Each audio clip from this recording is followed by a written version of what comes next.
الزول السوداني اللي بيقول لي الاهلاويه ابو خمسه يقصد يعني الخمسه بتاعت سان داونز. انا بصراحه ما قدرتش اسكت، فحبيت ارد عليه وجمعت له كل الخمسات اللي شالها في حياته. تعالوا يا اهلاويه عدوا معانا خمساتهم. وانت كمان يا زول حضر برميل قهوه و20 30 كيس مضغه عشان ضغطك هيترفع من الخمسات اللي انت خدتها ومش هتقدر تتحمل خمساتك. اي والله. تعالى عد معايا. سنه 1947 من ريد ستار خدت خمسه، و1955 خدت من النادي الاهلي خمسه، كان ماتش ودي وخلص 5-4 يعني برضه خمسه. في 1965 خدت خمسه من نادي فشاش المجري. على بقى نطلع للتاريخ فوق شويه. 1996 الرجاء اداك 5-0. في 1999 وحده صنعاء اداك 5-3. وفي 1999 برضه خدت خمسه في دوري الابطال من نادي الترجي التونسي. سنه 2000 بقى 5-0 من شباب بلوزداد. في سنه 2000 برضه 5-0 من الفيصلي الاردني. وفي 2005 الترجي راح مديك خمسه تاني بس مش 5-0، 5-1. وفي 2006 الرجاء المغربي راح مديك خمسه تاني بس في دوري الابطال المره دي. 2009 بقى مازيمبي قال اشمعنى انا الفرقه الوحيده اللي في افريقيا ما اديتوش، فراح مديك خمسه هو كمان. اشمعنى هو يعني كده الهلال السوداني شايل 11 خمسه، 11 مباراه خمسات. وجاي تقول لي يا ابو خمسه وفرحان قوي في الفيديوهات وعلى الميديا وفرحانين قوي في كل مواقع التواصل الاجتماعي ومسميين ناديكم زعيم افريقيا. طب ازاي؟ نسيت اقول لك في مباريات عديتها كتير شايلين بالتسعه وبالسبعه وبالسته، بس احنا بنتكلم في الخمسه دلوقتي. احنا دلوقتي الفيديو دلوقتي معمول على المباريات اللي شلت فيها خمسه، فهنعدي السته والسبعه والتسعه اللي شلتوهم. يا زول احترم نفسك، والله انا مكسوف لك،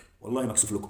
انتوا المفروض تستخبوا. وبعدين ازاي يتقال عليه زعيم افريقيا وهو بالمنظر ده وما خدش ولا مره افريقيا؟ فزعيم منين؟ امال الاهلي اللي عنده 10 افريقيا وبطولات كتير اللي بينافس ريال مدريد على البطولات بنقول على نفسنا زعيم افريقيا عشان انا عندي 10 بطولات، انت عندك ايه بقى؟ ولا حاجه. وانت تقول لي زعيم افريقيا؟ زعيم من انهي اتجاه؟ بس كده عادي خمساتك يا عم. عايزك تتكلم تاني يا ابو 11 5. اهلاوي انا والفخر ليا، وبكره هيتعمل عليكم حفله وان شاء الله تبقى الخمسه ال 12 بكره. ان شاء الله تاخدوا خمسه بكره من النادي الاهلي في استاد القاهره ونعمل لكم فضيحه جديده. السلام عليكم.